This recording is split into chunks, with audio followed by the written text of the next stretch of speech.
Hello, magandang umaga po sa lahat. Welcome sa ating Thursday market briefing. So to start, let me share my screen with you.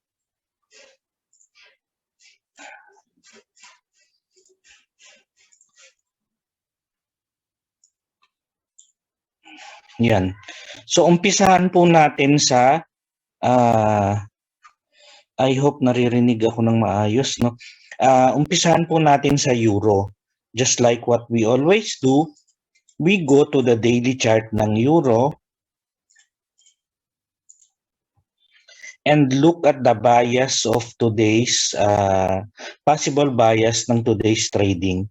So ang ano po, ang kung titingnan mo ang ano ngayon, ang euro, ang bias mo is dapat paakyat. Bakit? Kasi meron kang meron kang indecision dito, or you have a hammer formation here, or you may consider this a hammer or a doji, no? Basta meron kang indecision dito, you are expected na ang expectation mo dito is aakyat itong part dito. So kung titingnan natin yan in the lower time frame, but in the lower time frame, yung pag-akyat niya mukhang wala po, mukhang hindi pa po mangyayari. Kasi if you look at the 4-hour chart, yung ano naman, market structure mo, because we always say that the market structure is more significant compared with other signals. Kasi it might be late, but it is more accurate. So ito, it might not be timely, pero it is more accurate. So ang market structure mo ay pababa. So we try to look in the lower time frame kung pababa nga ba talaga. Kung napansin nyo, pababa naman po talaga. So ang ano po natin ngayon, instead of kasi yung signal ng daily mo is paakyat dapat, di ba? So hindi naman lahat ng reversal signal sa daily nangyayari. Pag sinasabi niya magre-reverse siya, magre-reverse talaga siya. So since ang hourly mo is contradictory with your daily chart, pero ang sinasabi ng hourly mo, meron ng market structure na nag-break na yung uptrend mo. So yung uptrend mo yan, ito yung first low, ito yung second low, nag-break na yung first and second low mo. Tapos if you look at the peaks ng mga consistently they are paying respect to the 26-day moving average within the last few hours or within these last few points. Ito. So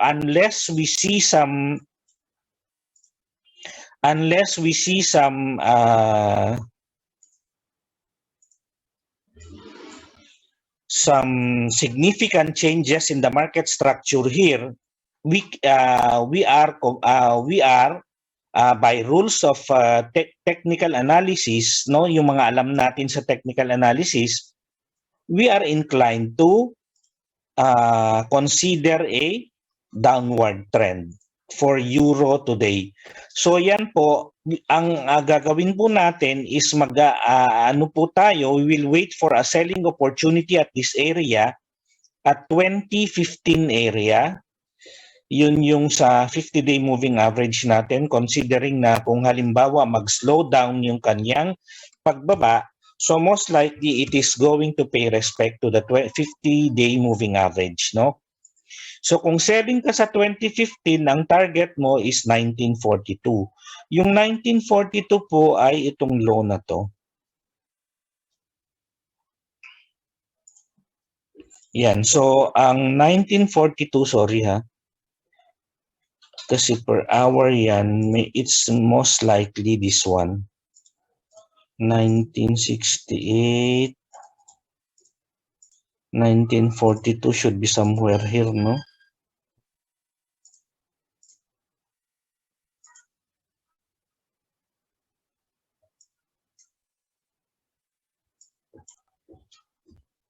Alam ko nandito lang yun.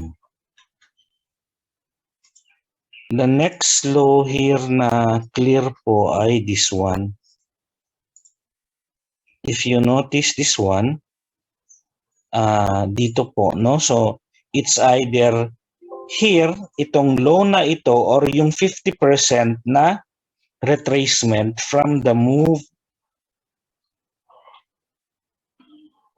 dito hanggang dito.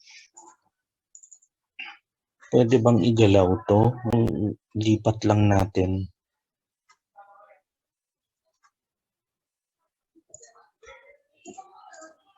Nasa daily siya.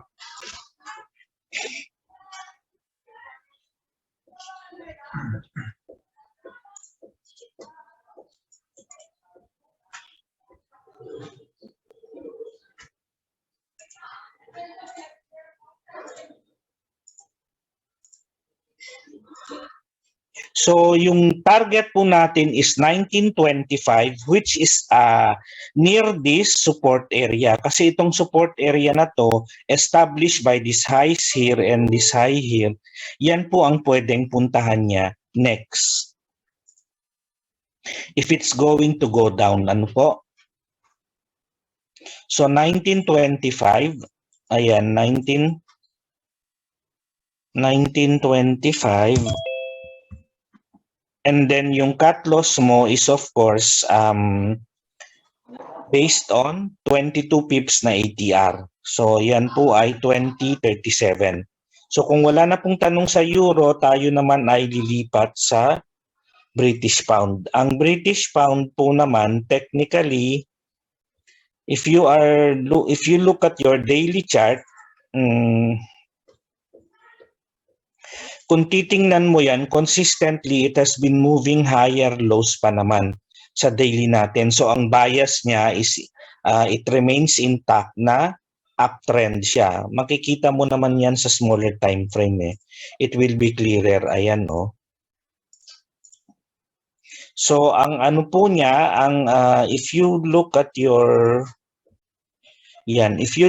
smaller time frame, much smaller than the 4-hour chart, then ito po yon. So yung tinitingnan natin ngayon, nagko-consolidate siya, no? Dito it is consolidating at this point from a rally to consolidation. Ito naman yung ginagawa niya, rally correction, rally consolidation. So any of those two kasi ang pwede niyang gawin. So nagkataon na dito, nakita natin yung dalawa, nag-rally, correct. Nag-rally, nag-consolidate. So again, ang assumption natin dito, pagka meron kang correction or meron kang consolidation, it will resume the previous direction of that direction of the previous trend. The previous trend here is uptrend. The previous trend is uptrend. Nag-down, nag-correct siya. Tingnan natin kung tumataon or tumatama yung kanyang retracement sa 38.250 or 61.8. Yan. So tumama naman siya sa 61.8. Ano po? Makikita mo na it made a reversal nung tumama sa 61.8. So dito naman nagko-consolidate siya ngayon, so we are expecting at least the 26-day moving average to carry the price away from the consolidation. So ang tinitingnan natin dito is uptrend.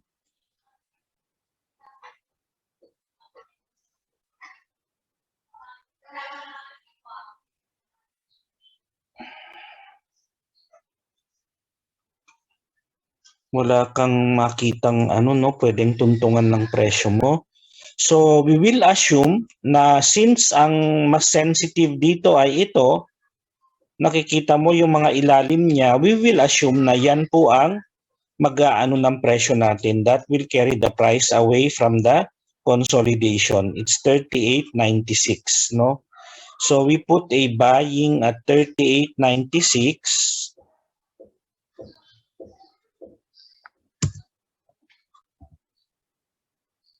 Tapos ang target mo is 4008 or 4008. Yan po ay galing sa previous high. Yung previous high natin, ito po. Yan. If you look at the window, information window, yung high na nag-register dyan is 4008. No? Pero yung trend line mo, based on previous, yan. So yung trend line mo dito based on previous high is 1.4001. Pero ang i-consider natin yung previous high na 4008 for our target. Ang cut loss mo naman is of course based on ATR of 17, you multiply it by 2 because it's 17 point something, you multiply it by 2, you round it off to 35. So ang cut loss mo dito is 35 pips, which is equivalent to almost $35 if you are trading mini lot. But should you want to reduce that further, like into half or 1750 pagka kung maka-encounter ka man, you just trade 0.05. Yan. So kung wala na pong tanong sa British Pound, tayo naman po ay lilipat ngayon sa AUD-USD. Ang AUD-USD naman natin ay kung titingnan mo, paakyat pa rin naman. Sinisinuk lang ako, sorry po.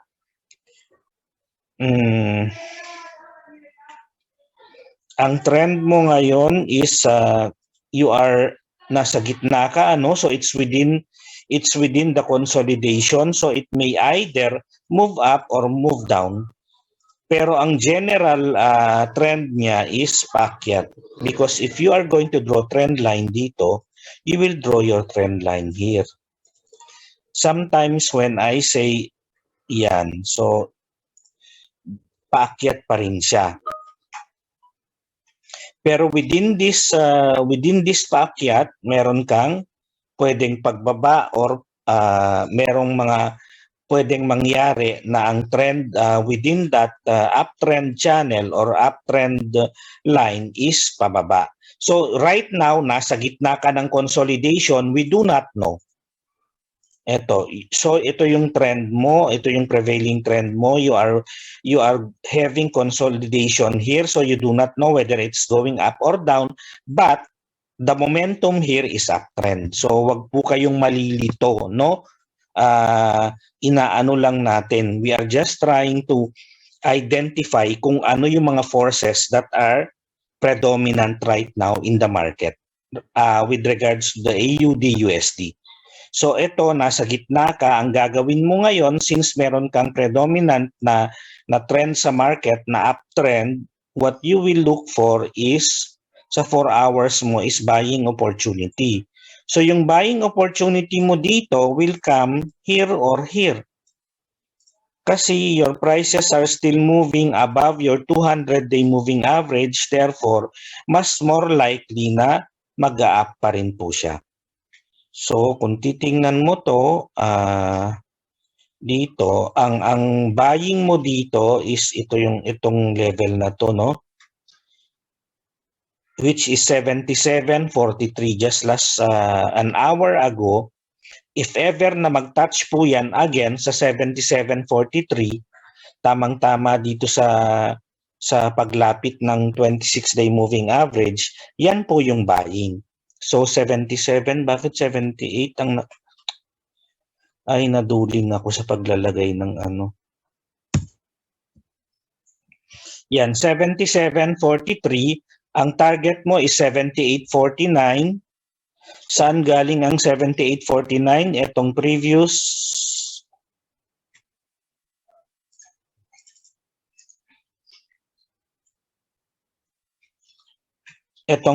high na to, which is 78.17, sorry. 78.17. Yan. So ang ano mo, ang cut loss mo is 77.21. Kung wala na pong tanong sa Australian dollar, tayo naman ay lilipat ngayon sa Australian dollar, tayo lilipat ng USD JPY.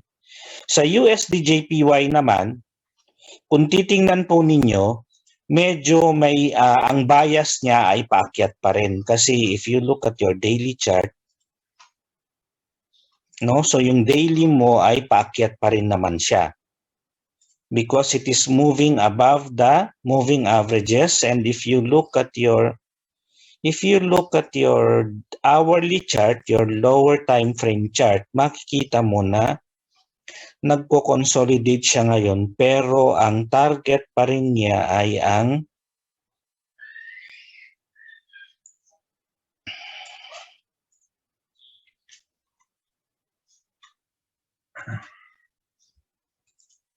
ito po. Gawan lang natin ng maayos na na trend line. Yan yung trend line mo. Tapos ito yung yan. So pagka yan po ay nag-break, dito po ang punta niya. Since it is a flat side, no? Ang maaari niyang puntahan ay 109.76.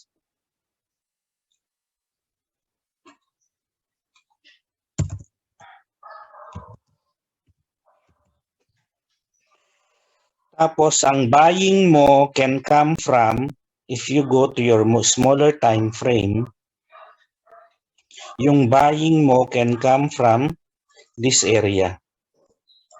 109.27, no? Pag bumaba po yan dito sa 15-minute mo, then that's a good buying opportunity for Japanese yen.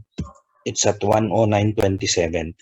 So ang cut loss mo ngayon ay 109.07 kasi 20 pips ang kanyang ATR na kino-consider. So kung wala na pong tanong dyan, we can now move on sa ating gold. So sa gold po, up pa rin ang tingin natin sa gold, no? Kasi if you look at your daily time frame and your smaller time frame, medyo up pa rin po siya. So up siya, up pa rin siya today. If you look at your 4-hour chart, yan. So ito yung mga support mo ngayon, no? Possible support mo. Pagka nag-start na mag-accelerate yung price mo, then this will become your support, the 26-day moving average. So for now, it's the 50-day moving average ang medyo nagpapakita ng strong support for the 4-hour price movement. So if you kung titingnan mo ngayon dito, nandito na yung presyo, nasa 1787. Kanina nung ginagawa ko to, it's 1782 area ang presyo. Kasi if you are going to refer to your hourly chart, nandito po siya kanina. Yan. So, nandito po siya. Ito po. So, yan po yung ano natin kanina. Yan yung naging basis natin kanina. But this one, being a anong tawag dun sa inverse ng dark cloud cover, engulfing pattern, no? Engulfing pattern to, bullish engulfing pattern, sorry, it's not a dark cloud cover. Bullish engulfing pattern to, so yung next bar mo, makaka-expect ka ng at least pag-akyat within the next hour. So kung nasa gitna na yan at nakalayo-layo na at nag-iisip kang maghabol ng presyo, I will not recommend you to buy at this level because if you buy at this level, itong level na ngayon, ito ngayon, baka biglang mag-correct yan, you will have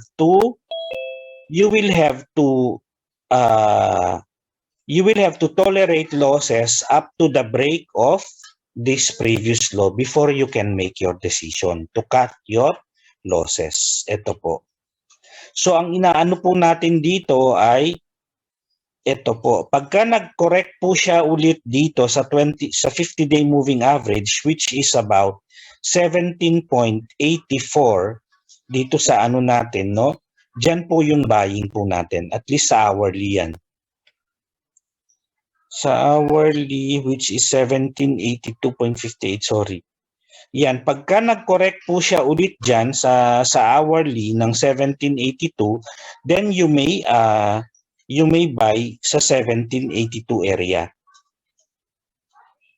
Tapos ang target profit mo ay yung higher band na ay yung previous high ng price, which is 1799.00. Tapos yung cut loss mo, again, it's $8, kaya po yan 1774. So yan po basically ang outlook natin sa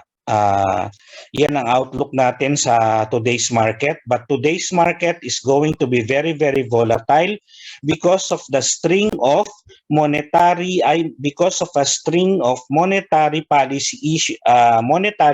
policy data coming out from the UK side, starting mamayang alas 7 ng gabi. So unahin muna natin yung pinakamalapit sa atin.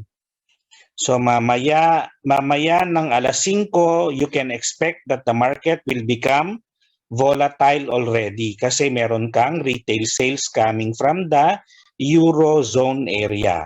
So meron kang retail sales, ito yung consumer spending data po ito eh. So that is important because they would want to know kung nakaka-recover na nga ba ang economy nila, because if the consumers are spending, then more or less they are having the job market is more or less healthy, ano po. So tapos come 7 o'clock, eto na yung medyo magulo. Sinasabi kong magulo kasi dito a little bit of hint, no? The market might misinterpret it, tulad nung kay Yellen, yung pagkakasabi niya nung isang araw ng the Fed would have to start tapering off yung kanilang bond buying activities or quantitative easing activities. Yun ang pagkakaintindi ng market sa sinabi niya, pero hindi yun ang exact words niya. So biglang umakyat ang dollar nung inano niya, nung kinorek niya yung interpretation ng market, bumagsak po uli ang dollar. So ganyan po, lalo sa mga speeches, kaya po wala pong guarantee because I do not know myself kung ano ang magiging interpretation ng market sa mga maririnig po nila. Lalong-lalo na pagka-speech po yan or pagka mga statements po yan coming from a person or coming from a committee. Ayan, so mamayang gabi, you have starting 7 o'clock, it will be very, very volatile because it is related to the interest rate policy ng England. Just a little bit backgrounder, Bank of England is expected to lead the market in tapering off or in hiking the interest rates because right now sila ang may pinakamaganda or sila ang may pinaka-positive ang outlook sa economic rebound nila. Half of their population are now inoculated or vaccinated. Tapos ano pa ba yung mga ano nila? By June, they are expected to open up their economy na, so wala nang lockdown by June, yun ang expectation nila. So sila po ang nangunguna ngayon. They are expected to lead the opening up of economies, ano po. Kaya ang market ngayon medyo bullish sa sterling pound.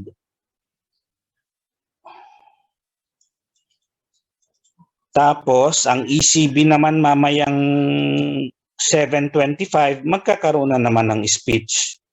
So, yung mga speech na yan ang ano po. And then, after 7, maanok din po itong non-farm payroll ay non-farm productivity. This refers to manufacturing sector kasi ito. So initial jobless claims is also a market mover kahit pasabihin nating hindi siya masyadong ano dyan, but since time immemorial nagte-trade po ako, this has always moved the market, yung jobless claims, because on a weekly basis tinitingnan po yan ng US kung ano ang nangyayari because it is considered as a leading indicator. It precludes other indicators because kung bumabagsak, dyan unang nagpapakita ang ekonomiya kung merong fault sa ekonomiya. Kung merong faulty wire sa ekonomiya, dyan unang nagpapakita sa jobless claims po nila. Pagka dumadami bigla ang jobless claims nila, ibig sabihin something is wrong with the economy. So ang benchmark dati dito is around 450K, but I do not know what is the benchmark right now. Dati ang benchmark dito ay 450K. Anything above 450 is good. Anything below 450 is bad. Anything below 450 is good. Anything above 450 is bad. Ayan, so tapos mamayang gabi rin ng what time is this? 21 less 12 is 9. 9:15 ng gabi, may speech naman si Bailey, yung governor ng Bank of England. So this is in relation with their monetary policy na gagawin dito, either to cut or to raise their interest rates. So mamayang expect a volatile market ng 5 o'clock onwards. Ng 5 o'clock onwards, expect a very volatile market. So lalong-lalo na po sa gold. Kasi ang gold, pag ito konting chismis lang, no? It's in London, ano nga ba yung exchange ng gold sa London? Diyan po kasi finifix ang presyuhan ng gold. Ibig sabihin, diyan po kasi kinokontrol ang presyo ng gold sa London. So anything that may happen in London or any disruption in London will have an adverse effect sa price ng gold. Yan po. So kung wala na pong katanungan, maraming salamat po sa pagsama po sa atin ngayon sa ating morning briefing, and hope to see you all again tomorrow po for another round of maraming salamat po, Ma'am Joanne. Thank you and maraming salamat and have a good day po sa inyong lahat.